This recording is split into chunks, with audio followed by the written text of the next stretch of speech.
Fief. Wikipedia. A fief was the central elements of feudalism. It consists of heritable property or rights granted by an overlord to a vassal who held it as in fee in return for a form of feudal allegiance and service, usually given by the personal ceremonies of homage and fealty. The fees were often lands or revenue-producing real property held in feudal land tenure. These are fiefs or fiefdoms. However, not only land, but anything of value could be held in fee, including governmental office, rights for exploitation such as hunting or fishing, monopolies in trade, and tax farms. Terminology. In ancient Rome, a benefice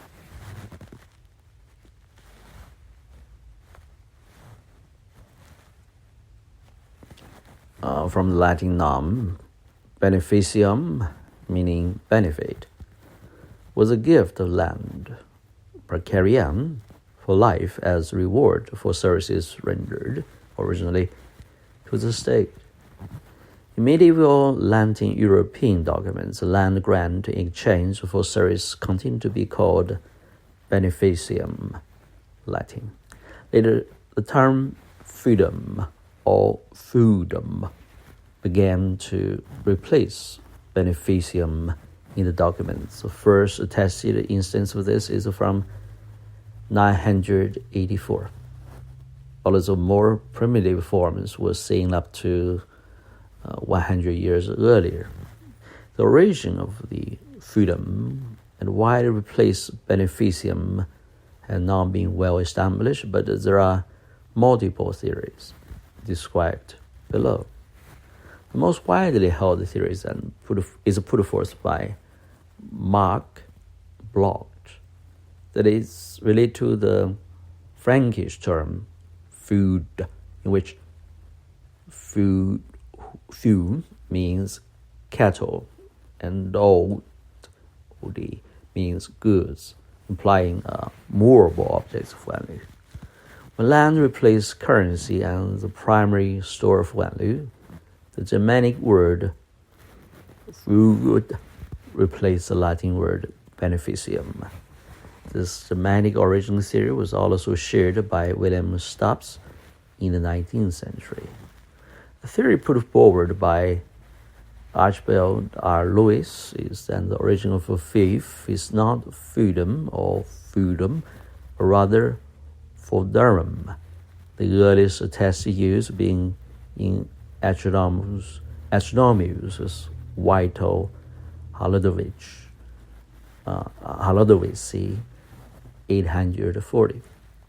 In that text is a passage about Louis the Pious, which says, "Nona militarias quas vongo feudorum vocant," which can be translated as Louis forbade that military provender, which they popularly call fodder, be furnished. The theory by Aladdin Samurai suggests an Arabic origin is fuyu, the plural for fi, which literally means the return, and was used especially for the land that has been conquered from enemies that did not fight. Summarizes the theories that the early forms of the faith include feud, fuse, fume, and others.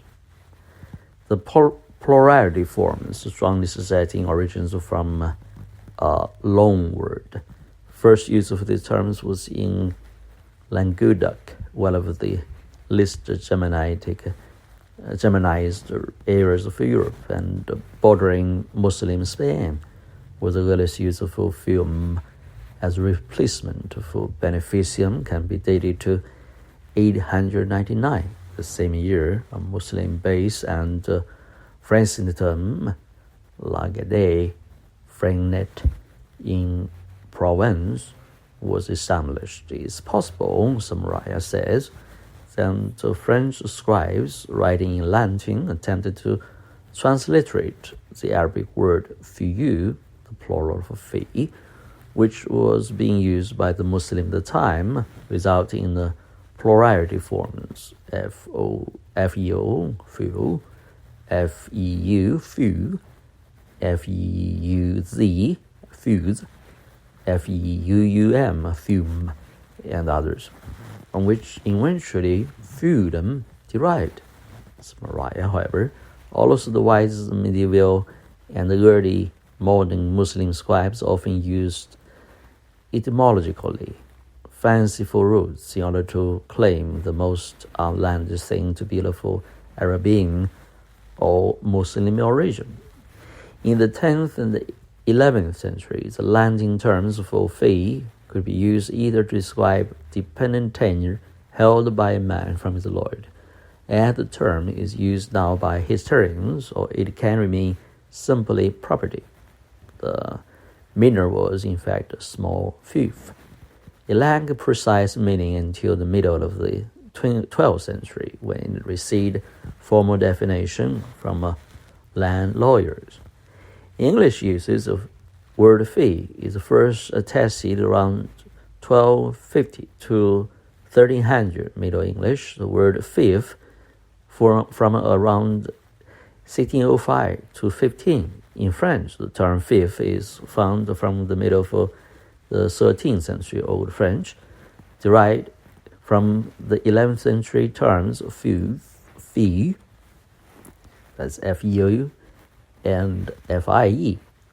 The odd appearances of second F in the form fief may be due to inference from the verb fiefre, to granting fee. In French, one also finds seigneurie, landed rights possessed by a seigneur or lord, seignoria by a seigneur or lord, 12th century, which gives rise to the expression seigneurial system to describe feudalism. Early feudal grants. Originally, vassalage did not imply the giving or receiving of land holdings, which were granted only as reward for loyalty. But about the 8th century, the giving of land holding was becoming standard. The granting of a land holding to a vassal did not relinquish the lord's property rights, but only the use of the land and their income. The granting lord retained ultimate ownership of the fee and could technically recover the lands in cases of disloyalty or death.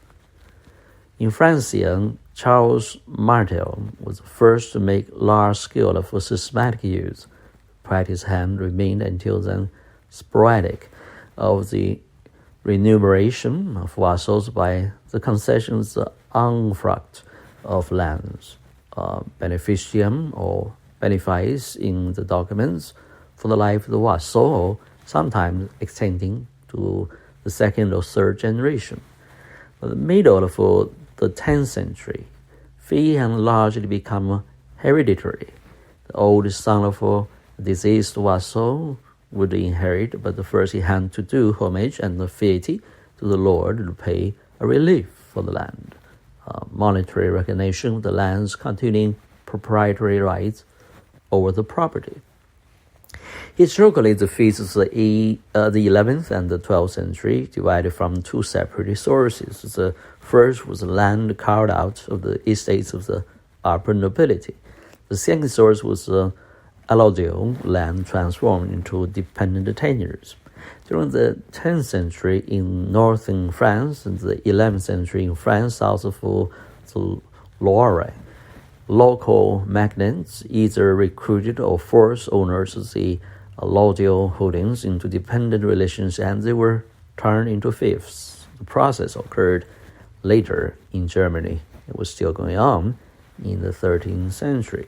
England, Henry II transformed them into important sources for royal income, the patronage, discontent for barons with royal claims to updraw assess reliefs and other feudal payments on Henry's son, King John, resulted in Magna Carta of 1215. Eventually, great feudal lords sought also to seize governmental and the legal authority and the collection of taxes, right of high justice, etc. in their land. Some passed this right to their own vassals. The privileged minting official coin developed into concept of seigniorage. Later feudal grants, the 90 series. The 13th century Germany, Italy, England, France, and Spain, the term feudum was used to describe a dependent held from a lord, but a vassal in turn for the specified amount of knight service and occasionally financial payments. However, knight service in war was far less common than castle guard, called Bannhart in the Holy Roman Empire, the obligation of vassal to serve in the castle garrison of the lord. Suit in court, the vassal's obligation to attend the lord's court to give him counsel and to help him judge disputes. Attendance in the lord's estorage, accompanying the lord when he traveled or attend the courts of his lord so as to increase the social standards of the lord. Hospitality to the lord or to his servants, accommodation. Lord in the late 12th century England, the French could also claim the right for wardship and marriage, right to control descent of a fee by choosing husband for female heir and guarding for minors, preferably in consultation with the heir's close male adult kinsman. Ease, payments to aid the lord in times of need, customary given to the lord to cover the cost of knighting of our oldest son, marriage of our oldest daughter, and the full ransoming of the lord if required. Escheat, the reversion of the fief to the lord in default of an heir. In northern France in the 12th and the 13th centuries, military service for fiefs were limited for offensive campaigns to 40 days for the knight. By the 12th century, English and French kings and barons began to commute military service for cash payments, Scottishes, with which they could purchase services for mercenaries. Feudal registers, a list of several hundred such fees held in chief between 1198 and 1292, along with their holders' names, the form of tenure, etc., etc. Anyway, that's on feudalism. Fief. Feudalism. I think that's good enough. Okay.